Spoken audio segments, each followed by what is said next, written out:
So I got this idea to write a book, and every morning for many days in a row, I woke up, greeted the sun, did my practices in the morning, and then I sat down to write. And it was a process. But I had an idea, and I felt like I needed to execute. I felt like I needed to work to manifest that idea. All right, we're going to get the book that my friend brought me from the States. Proof. We'll see how the book turned out. So I'm self-publishing, so yeah, you never know. You gotta get a proof before you mass produce. What up? I am recording. I'm framing the shot. Okay. Yeah! Feel free to So check it out. This is. I'm so curious. Wow, me too. Let me see how it is. Oh, my friend is arriving. This is the proof of my book. Your book? Look at that. Wow. Not for resale. Yeah, I had to get a. So this is the proof, right? Oh, nice. Wow, it looks pretty good, huh? I'm gonna. I gotta obviously peep how the proof turns out. Beautiful. Did you design it? I designed it, yeah. So the idea of getting the proof is before I mass produce, because I'm self-publishing, that it is actually good. Yes. Look at the QR codes. It looks We got great. QR codes. Congrats. Thank you. The philosophy and methodology of The five elements. That's Okay. beautiful. Wow, you did such a good job with the design. It looks. It's clean, huh? Yeah, it looks really nice. Oh, we're walking back with. Oh, boom. It's starting to rain. Ah!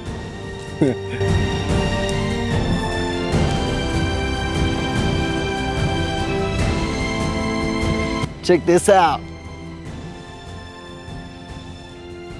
My book. I got my book. The first copy ever. Look at that. So beautiful. Right? I love the colors. It's clean.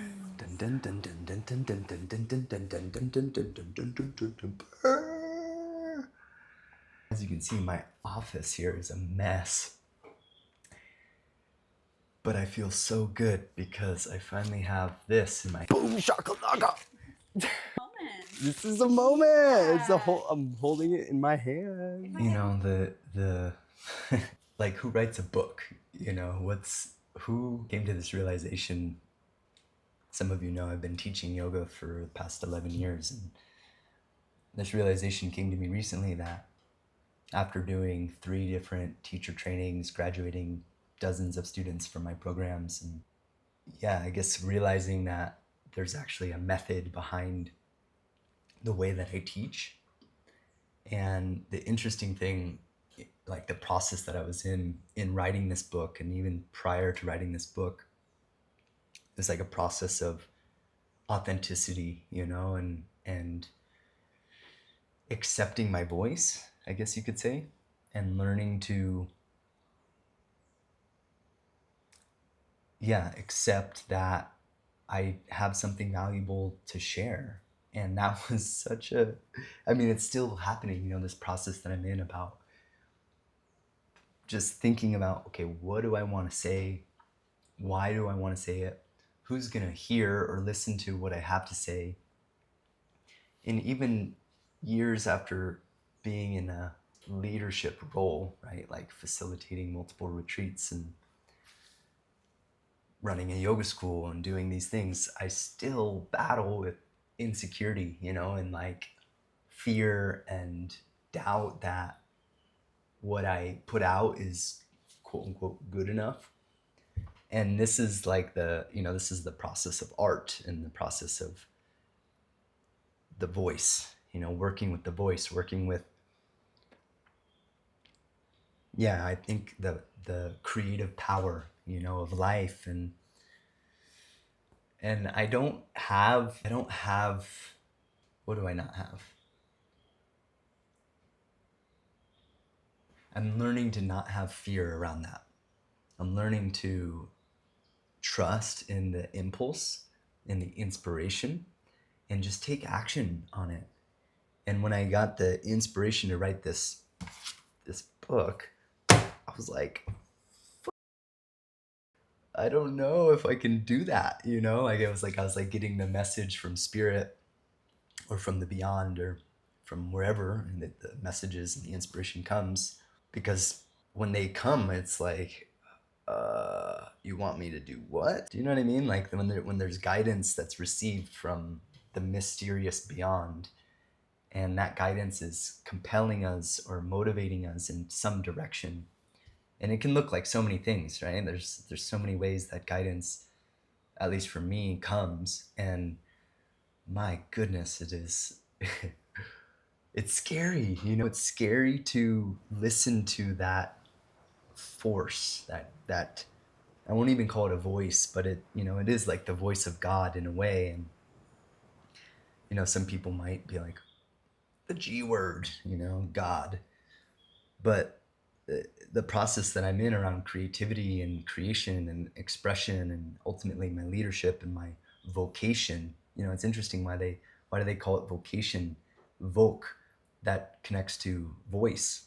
And this actually has a Sanskrit root, vak, which vak is the goddess of speech. It's a form of Saraswati. I don't know if you knew that, but there's a connection between our voice and using our voice, I believe, and how we express ourselves and the results that we get in life. And I'm just learning how to become more transparent in my transmission and what's flowing through me, and not sharing for any other reason other than it feels good to express fully and not hold anything back. That's really the message that I want to share with you in this episode of Stories of a Yogi. Because the path of yoga, the path of spirituality, the path of transformation, of healing, I believe is deeply, deeply connected to the voice and working with that force inside of us that wants to create.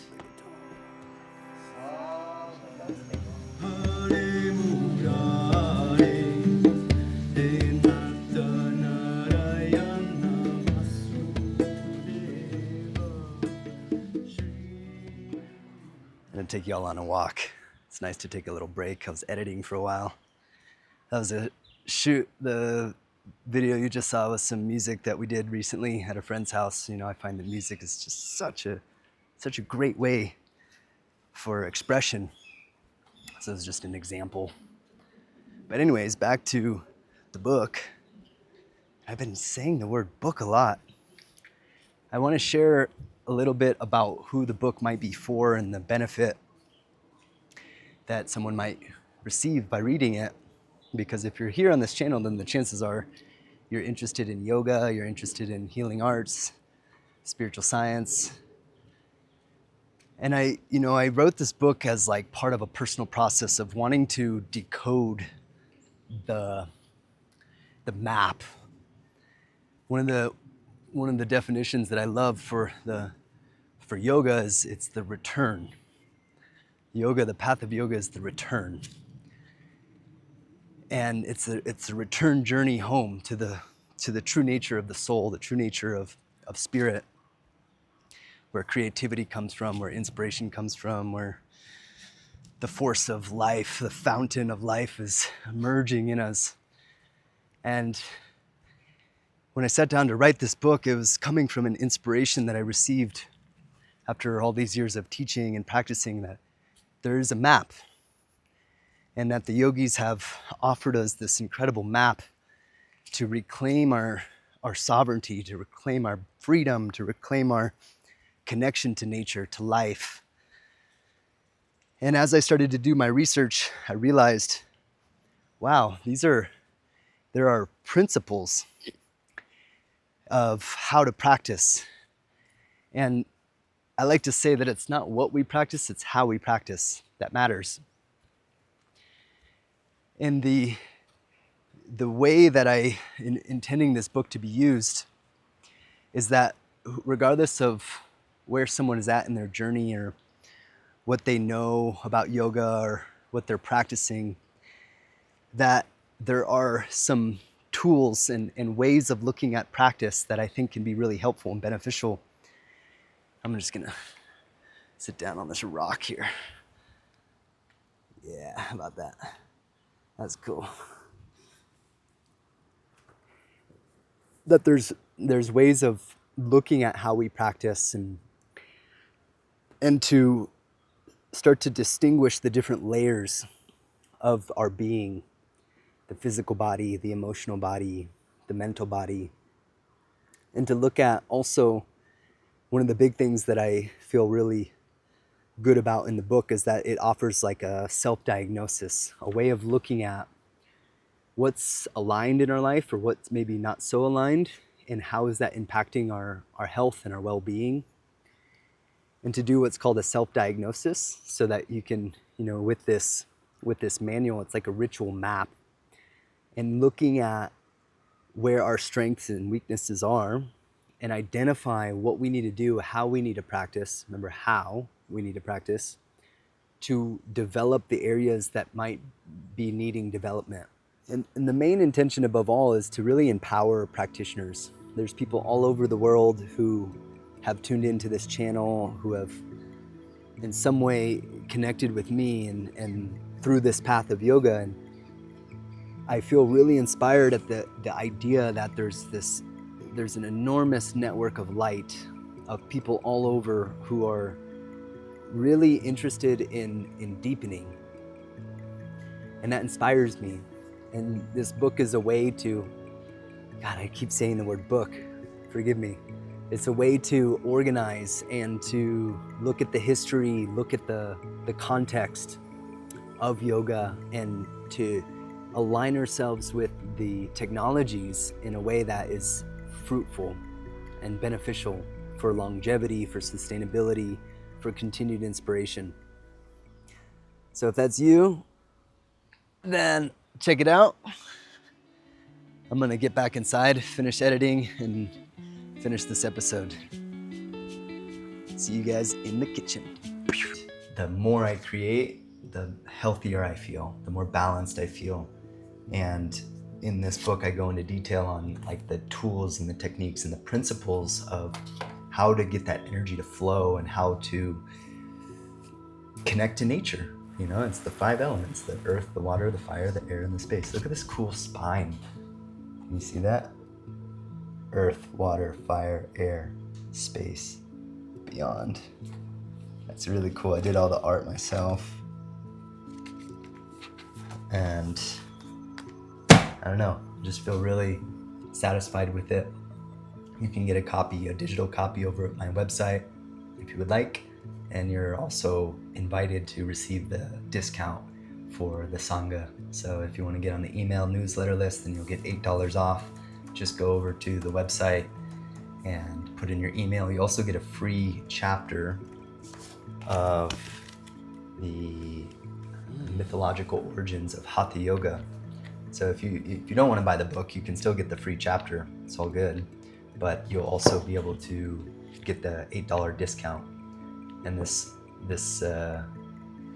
section on Hatha Yoga, I get into like the history of Hatha Yoga and where it's coming from, and I think that's a cool place to start for anybody who's interested in the deeper aspects of the path of yoga. Ooh, you hear that? There's some thunder going on there. Anyways, that's all I wanted to share, and thank you guys so much for tuning in. Remember to subscribe if you are enjoying these videos, and be sure to check out some of the other videos. There's so many cool teachings and practices for those of you who are on the path of yoga and want to go deeper. So I'm gonna get on with my day.